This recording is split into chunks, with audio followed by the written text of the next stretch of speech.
bata nang magpasabog ng mga candy ang mga pulis. Tuloy na tuloy pa rin Pasko dahil ang saya-saya! Kahit ganito yung nararanasan natin, syempre, kailangan pa rin maging masaya tsaka tuloy pa rin yung life, ganun lang. Kasi masaya lang kami. Kahit na tamasama kami lahat. Mike, itong mga volunteers sa aking likuran ay magdamagan na raw magtatrabaho at magre-repack ng mga pang Noche Buena packages. Ibibigay ang mga ito bukas sa mga evacuee para masigurong kahit sila ay nasa evacuation center ay magiging masaya at siguradong busog na busog pa rin sila sa kanilang pagdiriwang ng Noche Buena. Mike? Maraming salamat, Maris Sumali. Eksaktong isang buwan na ngayon, mula nang gimbalin tayo ng balita tungkol sa massacre sa Maguindanao. Binalikan ng ilang taga-media ang massacre site at hindi napigilan ng ilan ang kanilang emosyon. Nakatutok si Cesar Apolinario.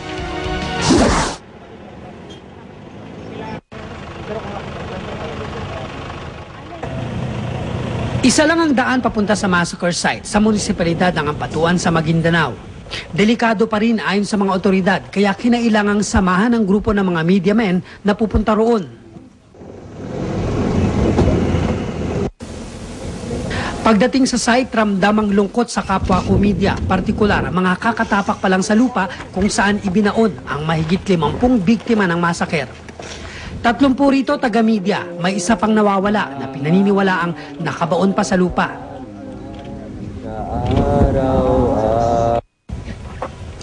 Si Felsico, reporter sa Kidapawan, naiyak nang makita ang lugar. Karamihan sa mga namatay rito, nakakasama niya sa coverage. Ang isa pang biktima si Jenaline Mangudadatu na magka-file sana ng Certificate of Candidacy ng asawang si Buluan Vice Mayor Toto, kamag-anak niya. Masakit po sa part ko na nawala na po sila. But we're praying po na nasa kamay po sila ni Lord. Pinangunahan ng NUJP ang pag-aalay ng bulaklak kasama ang iba pang media mula Cotabato, Coronadal, Kidapawan at Davao. Saka nagtirik ng 58 kandila. 57 opisyal na tala ng PNP pero nawawala pa ang isa pang miyembro ng media na si Reynaldo Bebot Momay. Si Father Jonathan Domingo mula Cotabato ang nanguna sa pagdarasal para sa mga biktima.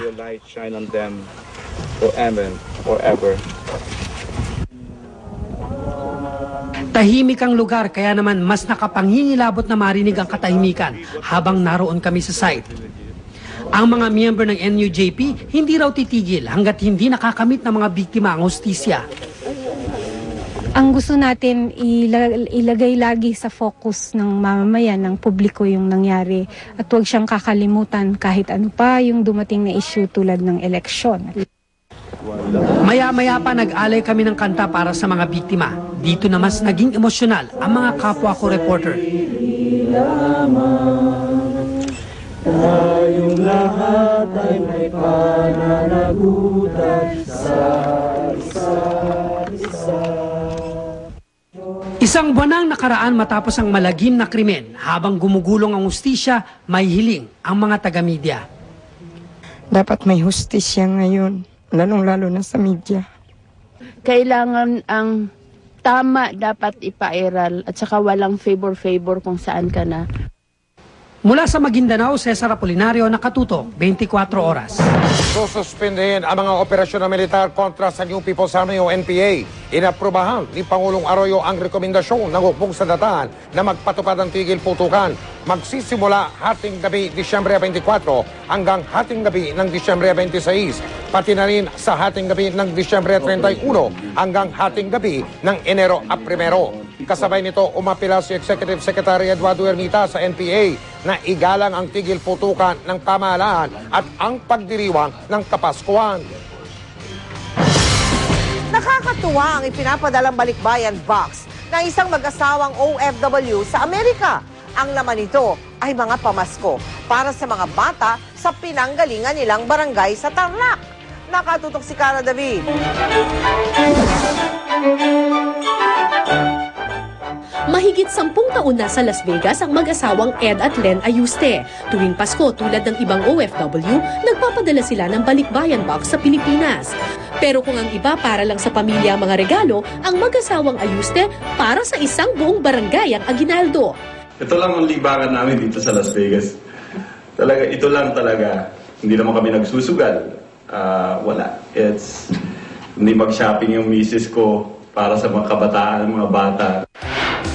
Sinundan namin ang balikbayan box ng mga ayuste mula Las Vegas at dinala kami nito sa isang mahirap na komunidad sa Ramos, Tarlac.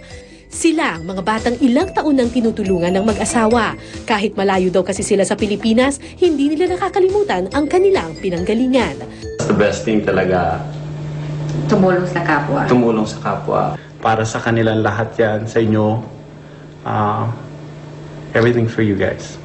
Nasa Las Vegas man sila sa araw na ito, sina Len at Ed Ayuste ang nagsilbing Santa Claus sa mga batang kapuspalad ng Tarlac. Salamat kay Ed at kay Lenny sa mga gift na binigay, mga toys. Masaya-masaya mga bata rito sa Poblacion South.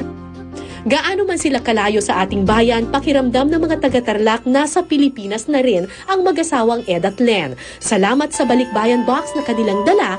Salamat sa malasakit na tumatawid sa anumang bansa.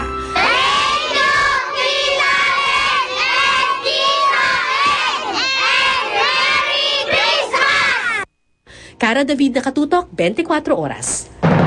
Ngayong magpapasko at nakabakasyon ang ating mga chikiting, maraming lugar na pwedeng pasyalan para makapag-bonding ang pamilya.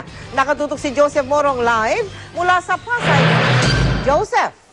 Yes, Mel, kung pasyalan nga ang hanap ng pamilya ay marami silang pwedeng pamilian ngayong Pasko mula sa underwater adventure hanggang sa mga rides.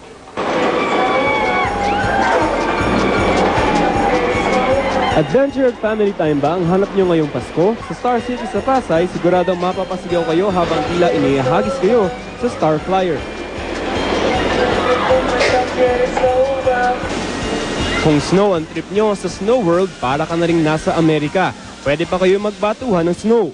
Pinakabagong atraksyon ng Star City ang Laser Blaster. Dito pwede ang barkada. Blue team kami, kalaban namin ng yellow at pink team.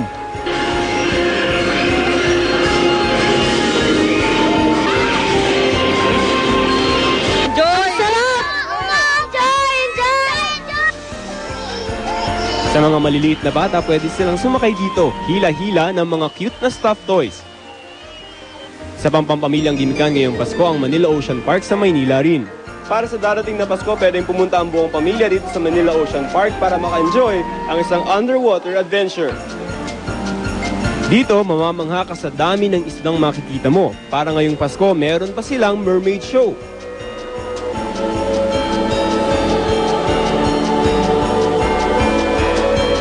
Sakto para sa buong pamilya ng ilan OFW at ngayon pa lamang nakakabanding ang pamilya. This Christmas season, quality time with family pinaka-importante. Like for us, OFW, umuwi na kami for Christmas. Para sa bata. Mas maganda siya para sa mga advice namin na panoorin ng mga bata.